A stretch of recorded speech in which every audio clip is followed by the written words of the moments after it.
Hi, this is Ed, and welcome back to Global TV Talk Show.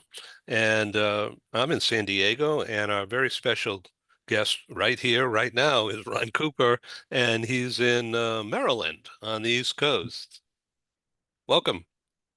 Thank you, Ed. Great to be with you. We just yesterday experienced some more snow, and I'm looking out the window at maybe 8 inches of snow. So this will be here for who knows, 24 hours, and then later today, rain and so forth. But it's very scenic at the moment. That's great. So, with all that moisture and water, you guys don't have any fire issues, right? We rarely do. There are times in the summer, August, when we may go as long as 3 weeks without rain. And I would say people are very aware of the fire hazard, and the signs go up that we're dry, the fire hazard. And just very briefly, we live on 103 acres. We're surrounded by trees. And should the trees around us go up in fire, that we could be in danger. But at any rate, no, I think people are very cognizant of fire danger where we are. Yeah. Well, everybody, we're joined by Ken Lloyd, Dr. Ken Lloyd in LA, and from Mexico City, once again, Rigoberto Vasquez. Welcome. Hola. Hola. Okay, so, and there's Ron Cooper here from outside of DC. So you are west of DC then, is that right?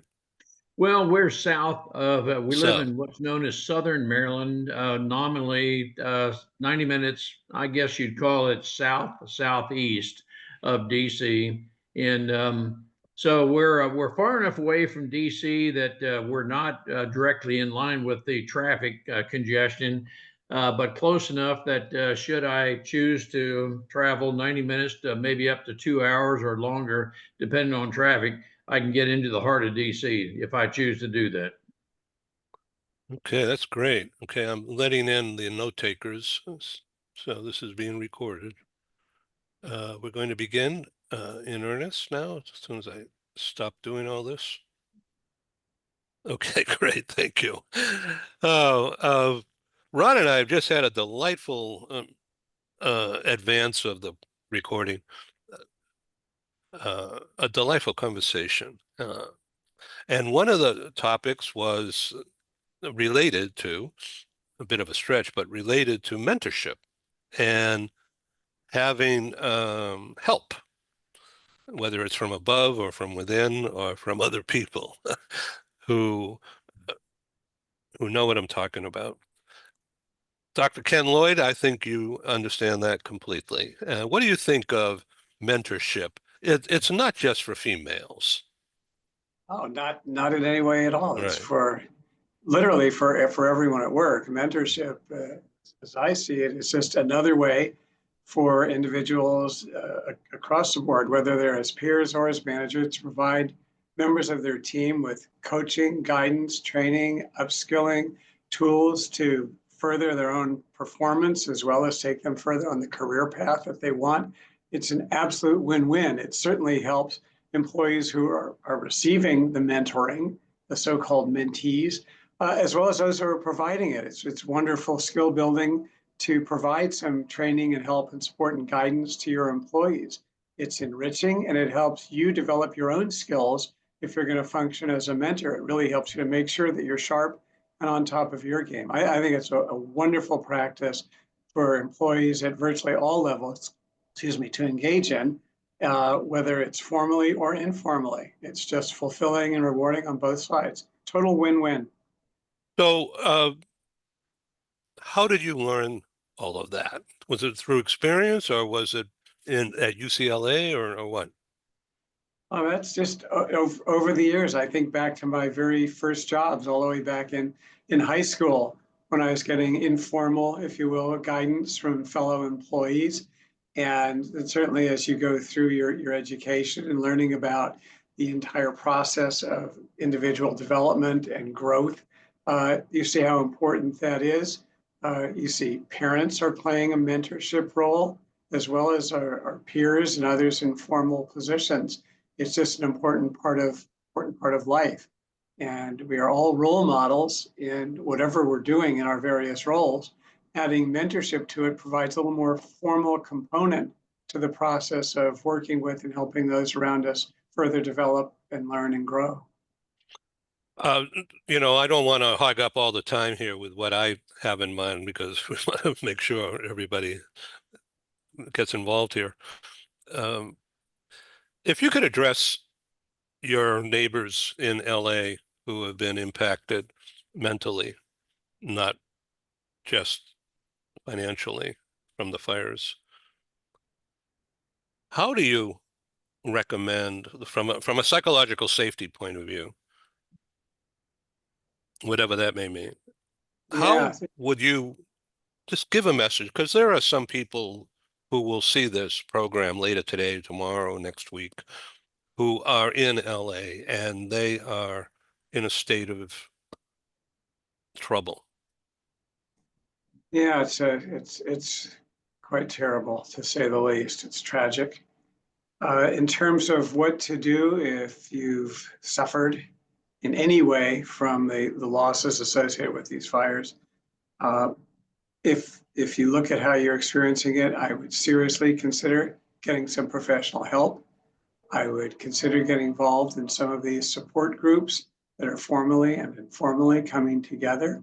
And certainly, if you can, to put together and into motion a plan to, all right, we've suffered this horrible, horrible experience, unimaginable, to start to put together a plan to look ahead. It's hard, it's easy to say and suggest someone do that, but get help anywhere that you can. This is so much for a person to bear, to carry.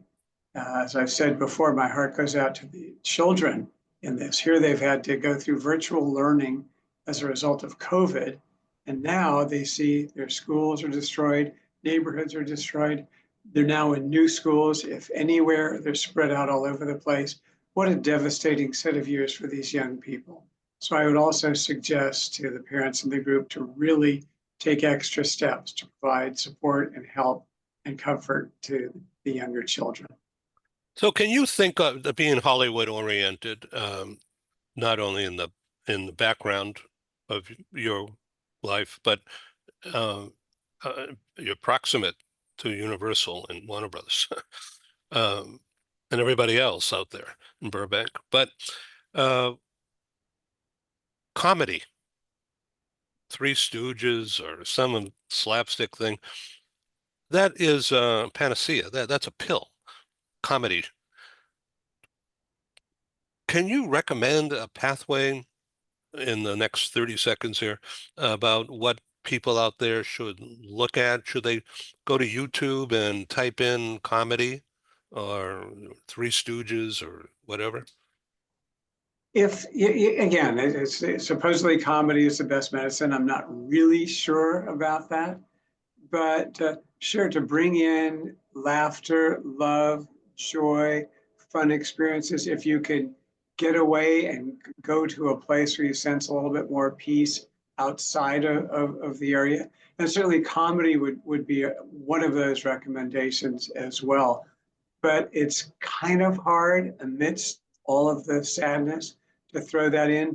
But if you can, why not add that to the mix? I don't say that would be the prescription, but to try to do some of that, and perhaps even when I talked about getting help, even some mindfulness to try to pull yourself into the moment now and today, and get yourself kind of restarted and regrounded to see if that helps you to take the next steps, hopefully forward. Thank you. Ron Cooper. Ken Lloyd is a master at this. And one of the things he just mentioned seconds ago is being in the moment with. That's a term I use. And what comes to mind with that, Ed, is being when you're in the moment with a person, you're listening with them. I use the term empathy, not sympathy, empathy. I'm in the moment with you because I'm listening to you. 80, 90% of what I'm doing is listening, not talking. but I'm listening to you. I want to know what you're experiencing. And so a lot of what I use is what is the most appropriate rest and recharge time for you. And if that's watching the Three Stooges, yep. But let's make sure that's not a distraction from having to deal with what we're dealing with. But I do need at times need to be rest and recharged. And that may be 30 minutes, an hour or something, whatever it is, but that can help me think clearly by doing that. And so when you surround yourself with people who empathize with you, that is, I'm in the moment with you, I can, as much as I can, identify with you, even though I've never experienced a total burnout. I can empathize with you and what you're going through that, as Ken Lloyd has written about. I will help you think into and reach a very logical, rational decision based on what your needs are. But I need to be in the moment, Ed, to do that. Fascinating. Roberto, how's all this sound to you? Well, I truly like what Marty says about empathy, and it resonates a lot with me. I consider myself, and I value a lot a person who has empathy in terms that it doesn't matter if that person only gives me 30 seconds or 1 minute or his time, but as soon as he gives me full attention on what I'm saying, for me, that's invaluable. And unfortunately, in the current times we live, people sometimes don't have empathy at all.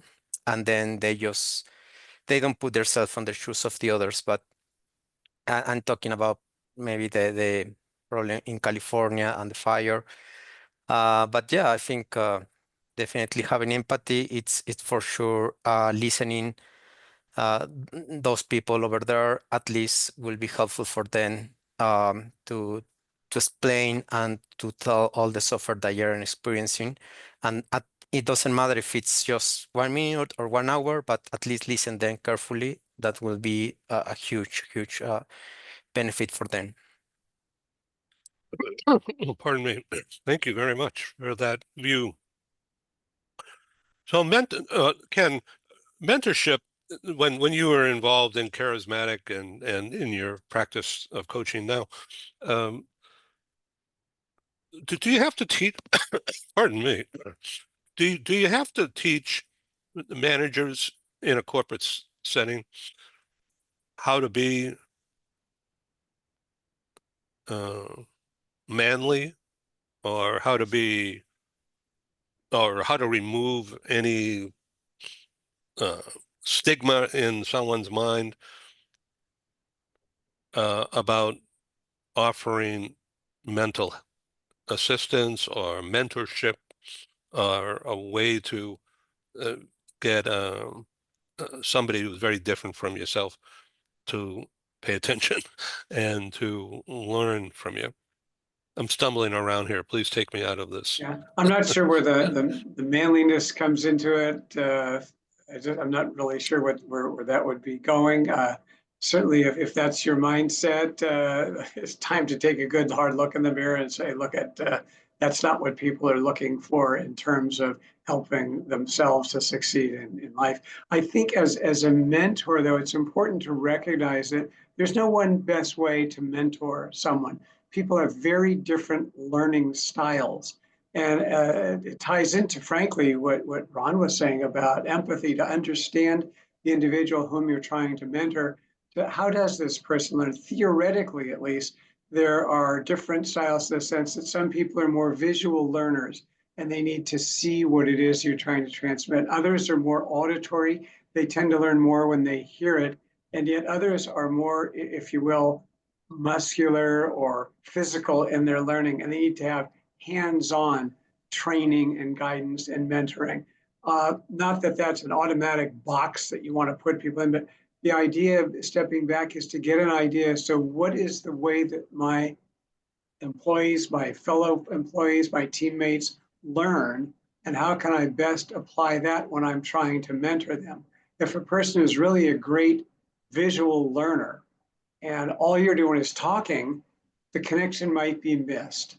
So the idea is to try to understand these individuals as individuals and to build your mentoring with them from there. Ron? Hey, Ed, I'm going to interject right here and just build on what Ken just said.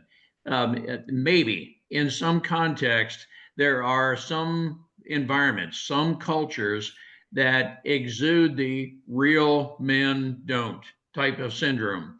And real men don't get emotional. Real men would never be in the situation you're in. And do-rah. Well, they're in the context of the California fires, nobody planned that. And so, but I am where I am. And yep, I'll learn from this. And so when I learn from this, we learn from mentors. We surround ourselves with people with various levels of expertise I need to learn about. And so I will tell you, one of the things about that I had to overcome in my life is there is a big difference between ignorance, I just don't know about it, but I'll learn from those who do, versus stupidity, which might be something like, well, I've told you 10 times and you're not listening, you choose not to.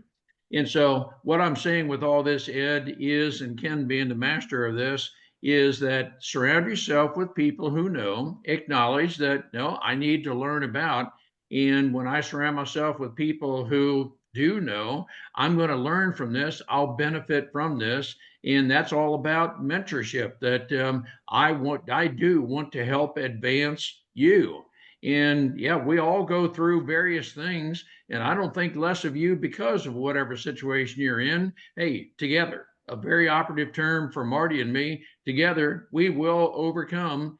And if I could use a sports analogy, we're all going to experience a Super Bowl victory together. Nicely done. So, Rigo, in politics, your new president, a lady, but a scientist lady, not a fashion show lady. I don't mean anything other than what I just said by those comments. It's just that she has proven to be really adept at dealing under stress, recently with President Trump, and um, is a role model for so many women in Mexico. And this, for the first time, Mexico has a lady as a leader, I believe. Isn't that right? Yeah, it's the first time. And yeah, I don't know. I think she just did like a huge event like 3 weeks ago about the first 100 days of her presidency to inform all kind of results and things she has done in the country.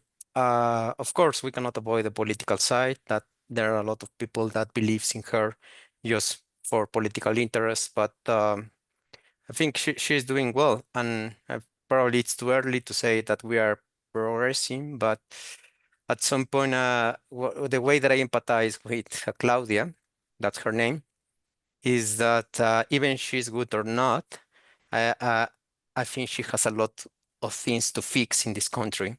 And this is not easy for anybody. Doesn't matter if it's a man or a girl. It will take a lot of time to enhance a lot of things. So hopefully she could at least progress a little bit. But yeah, I think she's been a role model, and let's see what brings us this year. That's well said, well said, and it's fascinating to watch. Upcoming, we have a program dedicated to Mexico, and I have to tell you that there's been several signups in the past week from all over Latin America, from Colombia, Chile, uh, Brazil, several from Brazil, uh, a- and so it's all about LATAM, not just Mexico. So, and I know you're going to be on the program. And if you want to help me build the audience by inviting one or two others, there's no registration fee. We want eyeballs and participation. And if you don't want to do the inviting, send me their names, contact info, and I'll extend an invitation from me. Yep. So I want to ask for an impromptu conversation. As you can tell, this is not rehearsed, but I come up with a plan because of something I'm reading online or some in the Wall Street Journal or wherever. And I say, well, that would make an interesting talk show topic, like this thing about mentorship and being a leader. Uh, so how do you teach that, Ken? How do you teach mentorship specifically? Yeah, there's sort of a play on what we were just discussing, but Yeah, if you can go a little bit deeper, I yeah, think the audience will need to have something tangible to take away. I would say the idea would be to think of, if you will, teaching mentorship formally and informally. Formally is to work individually with individuals who you'd like to see as mentors, to talk to them about it, about the process, how it works, how to provide the kind of guidance that will actually help people learn and develop, as well as informally. If you see them doing something that's particularly great as a mentor, give them the formal feedback or informal feedback right on the spot. Hey, that was just great. I really like how you worked on that particular situation with so and so, so that you're guiding them formally and informally. But it is training them to train, and there is a process to it. What's important in training, in terms of providing fact-based feedback, in terms of associating your comments closely with the behavior at hand, in terms of giving examples, in terms of focusing on their own individual abilities and interests and learning style. So it's really done as well by the way that you mentor. Again, we talked about modeling, and that's really what it is. If you hardly ever do it, or if you're very casual about it, or treat everyone the same and operate with minimal empathy, as Ron mentioned, how important empathy is in the process, that's what your employees are going to do. They're learning from you all the time. So if we can keep that in mind and recognize, let's make sure we are formally teaching them about mentoring, as well as being a good example for what a mentor really is and how a mentor behaves and engages and uplifts the team. Those would be kind of the key approaches in my mind that would be important to take. I'm going to show this book again, and I want to turn to page, which is his book. And I want to go to page 246 with you in just a minute, Ron. Well, Ed, just one more time to build on what Ken was saying, formal and informal. Informal mentorship for me was my grandfather, uncle, high school football coach, and father-in-law. They didn't formally mentor me, but they each, in their own way, accepted me. My grandfather was a very quiet, reserved kind of person. He would never say, well, Ron, you sit down here, I'm going to teach you something. No, he accepted me. We had casual conversations, and I learned from him. He was a third grade dropout, but he became the bank president and the president emeritus, and he had just the keen ability to know how to work finances, and I learned from that in the various ways with my uncle, high school football coach, and father-in-law. But then formally, Marty and I right now are paying a person to mentor us in sales. And so I am looking to him as a thinking partner. I generate ideas, I run the idea by him. And so I can transform my way into his way of thinking. And we're paying him to do it. That is a formal mentoring relationship. I think in the workplace, as we agree to mentor other people, one, I need to be on some kind of a growth plan that warrants me being in that position. I mean, can you literally learn something from me through me? I certainly hope so, but I can't just proclaim myself to be a mentor. There has to be something appealing about me, my lifestyle. I've got to live what I say. And so my hope is, and I'm always growing through conversations such as this, what I'm reading, my lifestyle, and so forth. I have to have a reason to be a mentor. There's got to be something admirable about me that someone would want to follow me. So I got to be very careful that my words and actions are aligned. But I could go on and on about this, Ed, but Ken inspires me to say these kind of things. Ken, do you want to answer that before I get into this? Yeah, it's just, what can I say? I will mirror Ron's comments. Say, Ron, totally agree. Those are absolutely excellent points, all of which combine to form a really full picture of what it is to be a mentor and how important it is. And you mentioned a wonderful story of your grandfather and your uncle and all. These are key influences in our lives, and particularly as we're young and developing, we're learning from them. But as long as we have them in our lives, they're a source of great wisdom for us. That's sort of the difference between knowledge and wisdom. Our elders have a great deal of wisdom. They've have life experience. They've learned. They've grown. We can learn from them.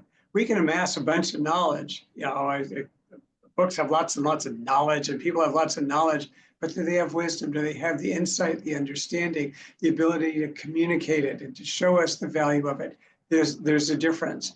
And it's more than just having a bunch of facts. I get a bunch of facts on Google. That's great. But the wisdom is going to be, how does it integrate with what I know? How do I use it? How do I make it useful to others and not just have a bunch of facts? There's a lot more to it than just having facts, and a lot more to mentoring than just, all right, here are the 14 facts you need to know in order to do this. That's not mentoring. That's giving a bunch of facts. So this is Ken's book, Performance Appraisals and Phrases for Dummies. And I'm one, so I look at his book. And on page 246, Adjusting to Change. And that's sort of what we were talking about earlier. And one of your headlines, the several headlines here, excuse me, exceptional, consistently exceeds expectations. And I'm going to ask you to describe what that means rather than me read this stuff. And then another headline, excellent, frequently exceeds expectations. And then fully competent, and then marginal. So adjusting to change. So is this change from a manager's point of view, or change that you want in the quote unquote student?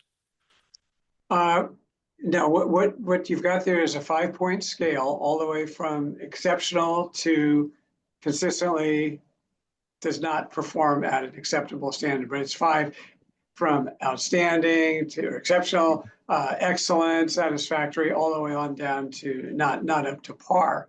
And what the book does is it takes a full range of key behaviors that are important at work, in the workplace. One of them is adjusting to change. Another related term is agility, which is more common today. It's a very popular word. But the idea is that, are you an employee who is facing backwards, stuck on the past, rigid in your ways, unwilling to accept and to learn and to grow? That's a resistance to change. Or are you embracing change? Are you interested in it? Not impulsively, but from the standpoint of taking new ideas, new developments, new thoughts, and incorporating them, building them into your work. In other words, are you stuck in place, or are you forward looking? So that was just, again, one of many qualities at work that we look at when we're evaluating or assessing employee performance, and importantly, looking forward to build that important behaviors, those behaviors, into their future as developmental tools to carry employees as to wherever they want to go on their career path. A resistance to change is not going to take you anywhere on your career path. You're now parked, got the brakes on, and you're not going. If that's it, if that's really what a person is absolutely set on doing, and that's what they want to be and do, that's fine. But as managers, we want to provide our employees with opportunities to learn and grow and develop. And if they are open to change, if we can encourage them, show them how they benefit by their increased receptiveness to change, by their increased agility, they're more likely to get on board with it, as opposed to doing things and living life the same old way. Audience, this is unrehearsed. He did not know I was going to ask anything. And there you have this wellspring of knowledge. And the whole idea is about mentorship, right, Ron?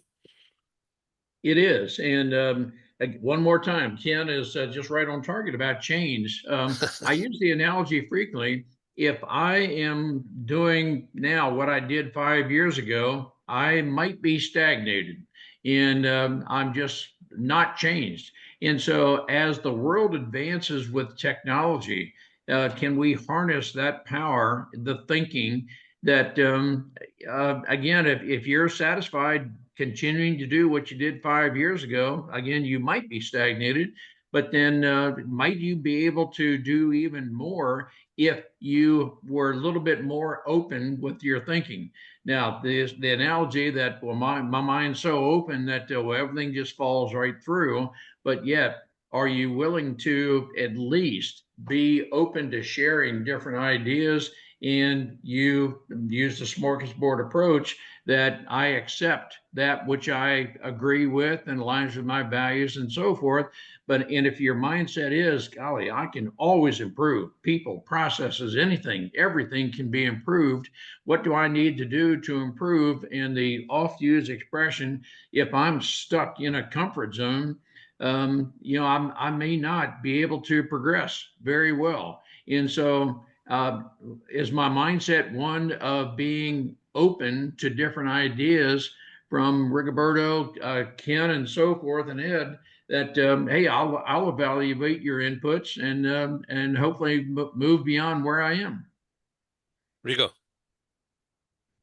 Yeah, I have a question for Ken regarding the last mentorship training that I received. And the trainer was telling us, for me, it was a huge advice, but I wonder how sounds for you this advice in terms of putting in practice in the real life. And I maybe agree like 50% on that advice, but I would like to hear your opinion. He was saying us that because the training was more for the mentor, not for the mentees. And he was telling us that when you're a mentor and you are teaching or someone for the first time, his philosophy was like, you don't know to do the job, I teach you. You cannot do the job, I help you. You don't want to do the job, I am gonna miss you. Meaning that he's gonna fire someone. And for me, it sounds like a good advice, but I wonder how it sounds for you because I personally don't believe that you can keep firing people every day if they don't want to follow your advice or your mentor. But what you can do, it's like also be pragmatic and focus on the results, especially in these changing times where basically we have new processes every month or new ways of doing things. But what are you thinking? Essentially, just overview. It sounds very one way in terms of communication. I'm going to do it my way, and if you don't get on board with this, you're going to be gone. So now let's put a fear element into training and mentoring, which is one of the worst elements to introduce. Do this or else. You can motivate people with fear. You're going to motivate them to rebel. You're going to motivate them to leave. You're going to motivate them to resist.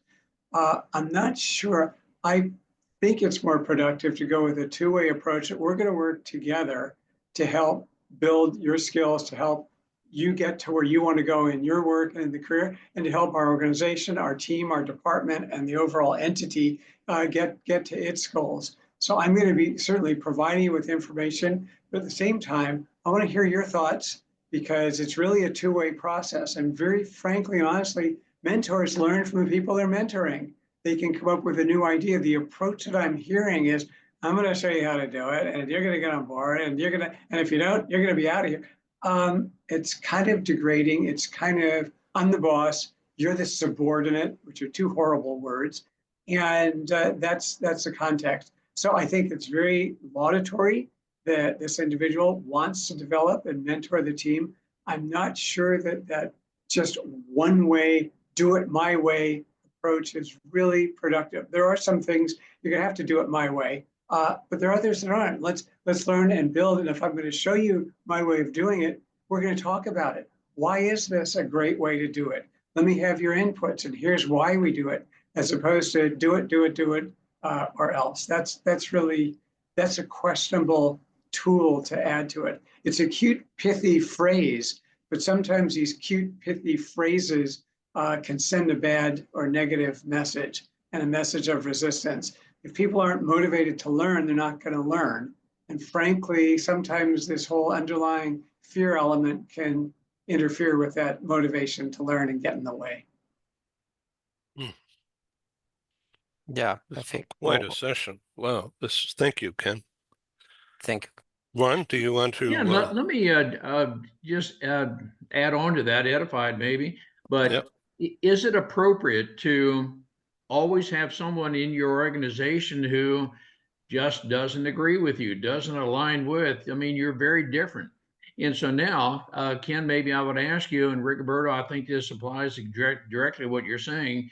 I will speak with you. I want to talk with you. And if we determine, we both agree together that, well, your values just do not align with this organization, and it just, I mean, you're going to do everything if I discern through conversation, you're here to undermine what I'm doing in this company, then maybe we can agree together that this is not the best place for you. Now, here's where I would draw the line from the way I operate.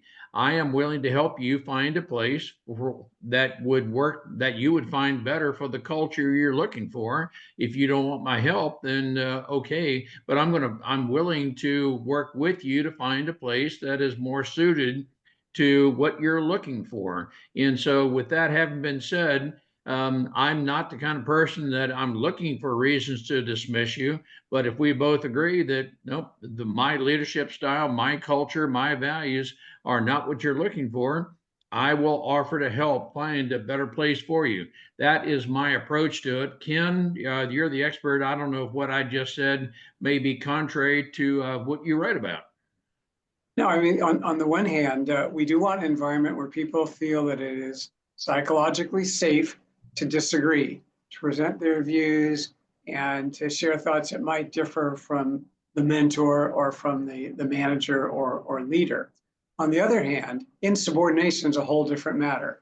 And if they're actively undermining what you're trying to do, putting up resistance irrationally, going down a completely difficult, dangerous, unwarranted path that could really pose danger or risk for those around them, that's a whole different matter. Yeah, if you're going to terminate someone, we'd like to help them if this is not the ideal match. But we do want, in my opinion, employees who feel that they can express their views, their thoughts, their opinions with total impunity and total immunity, and we'll listen to them and actually learn and grow from there. It turns out that entities, whether it's a marital relationship or a working relationship, are a little more effective when both sides can honestly share their views. And that's going to mean some disagreement, which is actually healthy. I know some marital counselors, if a couple comes in and it's just not working out, and they say, we never fight, we never disagree on anything, many marital counselors will take that negatively and say, that just means they've lost their interest, their passion, their feeling. They don't even care enough to argue. So we want to have some disagreement. It's healthy. We don't want to have everyone to be a clone of ourselves. At the same time, like anything else, when pushed to an extreme, when it's disruption, destruction, total insubordination, that's different. That's gone beyond the line. And then we'd want to do some counseling and coaching from there. And if it really is going on, to go with a performance improvement plan.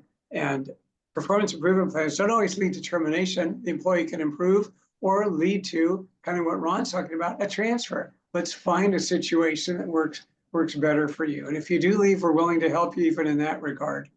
But yeah, there is a range of disagreement. We don't want to have a bunch of sycophants working with us that are simply nodding their heads, because we can all get bobbleheads too, I guess, and then pretend that we're managing. But we really, to perform effectively and to build our team, they have to feel that part of the learning is that they can say, I don't get it, I don't understand, I'm not sure if that's the best way to do it. We want to hear that. Let's talk about it. That's part of that whole two-way communication mode that, to Rigoberto's point, may have come off more negatively with the approach that, and frankly, yeah, if it's not happening, you're out of here. The two-way approach with that type of communication is typically a lot more effective in the learning and mentoring process. I think that's very important, everything you said, Ken. And I think we as leaders need to know what does constitute insubordination. And whatever it is we accept becomes a lower standard in the context of insubordination. We have to have the courage to know how to deal with, in, yes, Ken, a psychologically safe environment. I want to welcome disagreements between differing opinions. Now, it's fine to have a differing opinion. You have different perspectives. That to me is healthy diversity. But if you are in here in my organization, in my marriage, whatever it may be, to undermine me, and that I can discern and I discern that through wisdom, life experience, and so forth. If I'm here to undermine you and discredit you, denigrate you, and so forth, we need to have the courage to address this and deal with this appropriately. But I don't have a negative mindset that I'm looking for a reason to terminate you, anything like that. But you have brought it up that let's discuss this so that we know exactly where we are. And I do have standards in my marriage, my company, and so forth. And we can't undermine those standards. And so I'm here to, as a mentor, help you deal with some very uncomfortable topics that we have disagreements. And it's very different to have a disagreeing perspective, but yes, I understand and appreciate your perspective, but there are some lines that were the red line in the sand, so to speak. I've got to know what they are, and I've got to have the confidence to be able to address that, but in a very healthy way. And so, great topics, Ken. Thank you, guys, for joining me in this impromptu conversation. And I've learned so much, and I've learned, more importantly, about you guys.